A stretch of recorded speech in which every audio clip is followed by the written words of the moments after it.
जेव्हा आपल्या शरीरातले गुड बॅक्टेरिया जास्त वाढतात तेव्हा आपलं सगळं व्यवस्थित चाललेलं असतं. पण अशी बरीच कारणं आहेत की जेणेकरून हे गुड बॅक्टेरियांचं प्रमाण बॅड बॅक्टेरियांच्या प्रमाणापेक्षा कमी व्हायला लागतं आणि मग आपली सगळी संस्था डळमळायला लागते.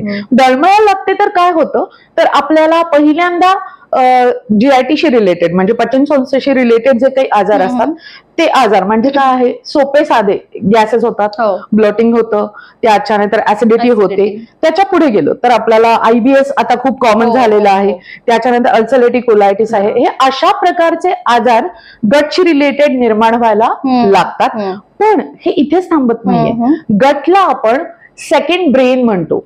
मग ब्रेन का म्हणतो, कारण आपल्या पोटातले जे काही खाद्य आहे, आपण जे काही खाद्य खातोय त्याच्याशी आपल्या इमोशन्स पण निगडीत असतात. म्हणजे उदाहरणार्थ घ्या की आपल्याला एखाद्या गोष्टीची भीती वाटते तर आपल्याला पोटात गडगडायला लागतं. एक गट फिलिंग म्हणतो ना आपण, की आपल्याला कळतंय हे काहीतरी चुकतंय, हे काहीतरी बरोबर आहे, असं काहीतरी होणार आहे.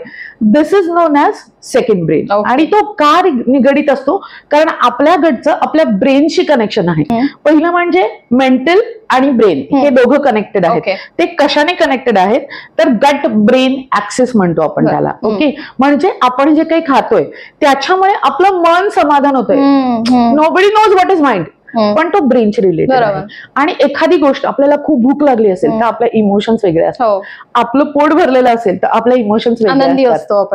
So this mood will depend on your all what you are eating. Even म्हणजे स्ट्रेस मध्ये जरी आपण असू तरी त्याचा इफेक्ट कारण त्याचा या गट ब्रेन ऍक्सिसशी संबंध आहे.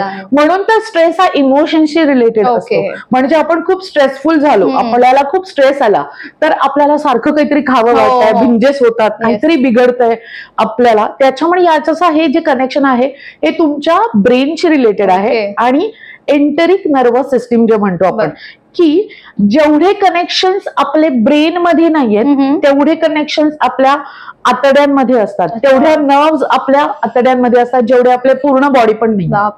त्याच्यामुळे आणि हे सगळं कनेक्टेड तुम्ही ब्रेनशी असतं. दोन हॉर्मोन्स जे खूप महत्वाचे आहेत ते म्हणजे सेरोटोनिन.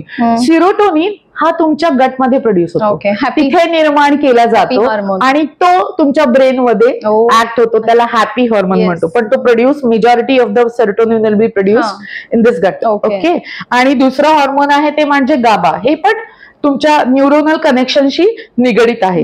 त्याच्यानंतर म्हणून ह्या गटचा आपल्या ब्रेनशी खूप मोठा संबंध आहे आणि म्हणून त्याला आपण म्हणतो की हा सेकंड ब्रेन आहे.